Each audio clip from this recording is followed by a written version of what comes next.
అంతర్జాతీయ సమాజంలో మరో కీలక పరిణామం చోటు చేసుకోబోతుందా? ఇటీవల భారత్ పాక్ మధ్య కాల్పుల విరమణ జరిగింది. మళ్ళీ అలాంటి సీన్ మరో ఇరు దేశాల మధ్య జరగబోతోందా? మూడేళ్లుగా నువ్వా నేనా అన్నట్లుగా తలపడుతున్న రష్యా ఉక్రెయిన్ మధ్య శాంతి చర్చలు జరగబోతున్నాయా? కాల్పుల విరమణకు అంగీకరించబోతున్నాయా? ఈ దేశాల మధ్య పెద్దన్న పాత్ర పోషించబోయేది ఎవరు? టర్కీనే వేదికగా ఉండడానికి ప్రధాన కారణాలేంటి?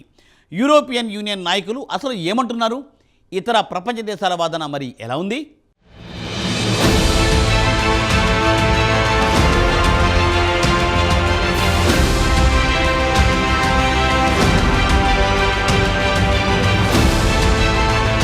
అంతర్జాతీయంగా మరో కీలక పరిణామం చోటు చేసుకునే అవకాశం కనిపిస్తోంది. మూడేళ్లుగా జరుగుతోన్న రష్యా ఉక్రెయిన్ వార్కు ఫుల్ స్టాప్ పడేలా కనిపిస్తోంది. రష్యా అధ్యక్షుడు పుతిన్ ప్రతిపాదనకు ఉక్రెయిన్ అధ్యక్షుడు జెలెన్స్కీ ఓకే చెప్పారు. యుద్ధంపై నేరుగా చర్చిద్దామని ఆదివారం పుతిన్ పిలుపునిచ్చారు. ఈ నెల 15న ఇస్తాంబుల్లో చర్చిద్దామన్నారు. పుతిన్ ప్రతిపాదనకు జెలెన్స్కీ అంగీకరించారు. ఈ మేరకు ఆయన ట్వీట్ చేశారు. దీంతో టర్కీ వేదికగా ఈ నెల 15న తొలిసారి రెండు దేశాల అధ్యక్షులు సమావేశం కానున్నారు. రష్యా అధ్యక్షుడు పుతిన్ను కలవడానికి తాను సిద్ధంగా ఉన్నానని జెలెన్స్కీ ఎక్స్ వేదికగా స్పష్టం చేశారు.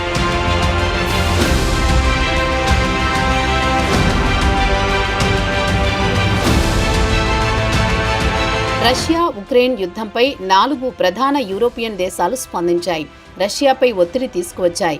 ఉక్రెయిన్ ప్రతిపాదించిన షరతులు లేని 30 రోజుల కాల్పుల విరమణ ఒప్పందాన్ని అంగీకరించాలని, లేదంటే మాస్కోపై ఒత్తిడి పెంచుతామని స్పష్టం చేశాయి.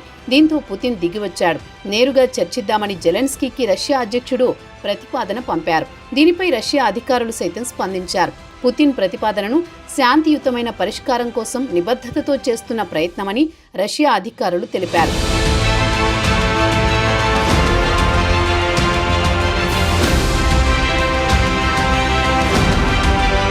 మూడేళ్ల తర్వాత రష్యా నుంచి ఇలాంటి ప్రతిపాదనలు రావడం ఇదే తొలిసారి. మొదటి నుంచి రష్యా మొండిపట్టు వేయడం లేదు. ఈ విషయంలో ప్రపంచ దేశాలన్నీ పుతిన్ను తప్పుపట్టాయి. ఇక యుద్ధం ఆగడం సాధ్యం కాదన్న అభిప్రాయం వచ్చింది. అయితే చివరకు ప్రపంచ దేశాల ఒత్తిడితో చర్చలు జరిగేందుకు పుతిన్ ముందుకొచ్చారు. అమెరికా అధ్యక్షుడు ట్రంప్ గెలిచిన తర్వాత కూడా పరిస్థితులు మారాయి. పుతిన్పై ఆయన ఒత్తిడి తీసుకురావడంతో రష్యా ఉక్రెయిన్ యుద్ధం కీలక మలుపు తిరిగింది.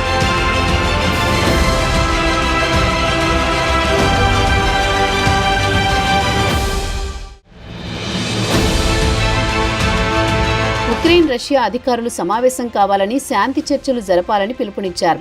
ట్రంప్ ఈ మేరకు ట్రూత్ సోషల్లో పోస్ట్ చేశారు.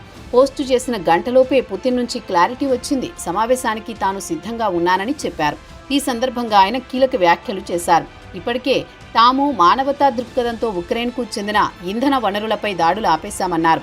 ఈస్టర్ కాల్పుల విరమణ, విక్టరీ డే కాల్పుల విరమణ వంటివి ప్రకటించామని పుతిన్ గుర్తు చేశారు. అయినప్పటికీ ఉక్రెయిన్ ఈ ఒప్పందాలను ఉల్లంఘించిందన్నారు. 524 వైమానిక డ్రోన్లు, 45 సముద్ర డ్రోన్లు, క్షిపణులతో రష్యాపై దాడి చేసిందని ఆరోపించారు పుతిన్. తమ సైన్యం ఆ దాడులను తిప్పికొట్టిందన్నారు.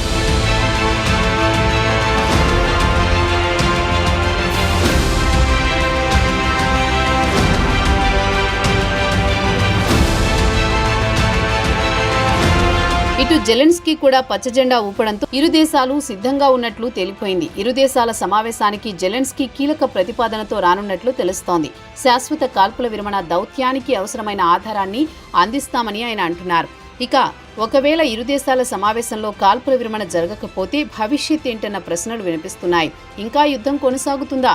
యూరోపియన్ నాయకుల తీరు ఎలా ఉండబోతోందన్న అంశాలు ఉత్కంఠగా మారింది. మరోవైపు పుతిన్ ప్రపంచ దేశాల నాయకులతో మాట్లాడుతున్నారు. టర్కీ అధ్యక్షుడు రెసెప్ తయ్యిప్ ఎర్డోగన్తో మాట్లాడారు. శాంతి చర్చల కోసం పుతిన్ చేసిన ప్రతిపాదనకు ఆయన పూర్తి మద్దతు ఇచ్చారు. ఇరు దేశాల చర్చలకు ఆతిథ్యం ఇవ్వడానికి తాము సిద్ధంగా ఉన్నామన్నారు.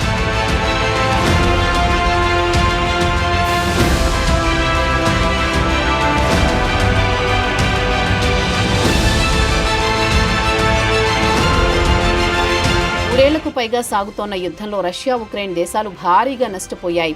సైనికులతో పాటు సామాన్య ప్రజలు ప్రాణాలు కోల్పోయారు.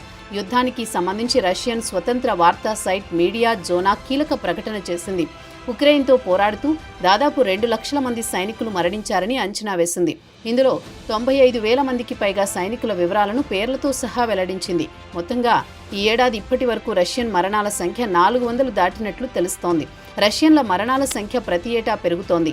2024 యుద్ధంలో అత్యంత రక్తసిక్త సంవత్సరమని రష్యన్ స్వతంత్ర వార్తా సైట్ మీడియా జోనా తెలిపింది.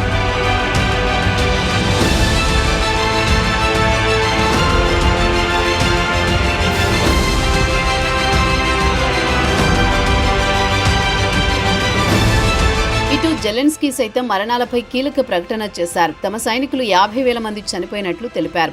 సుమారు 4 లక్షల మంది గాయపడ్డారని జెలెన్స్కీ ప్రకటించారు. అయితే స్వతంత్రి ఉక్రెయిన్ వార్ కరెస్పాండెంట్ యూరీ బుటుసోవ్ వాదన మరోలా ఉంది. యుద్ధంలో 70,000 మంది చనిపోయారని, 35,000 మంది గల్లంతయ్యారని అంచనా వేసింది.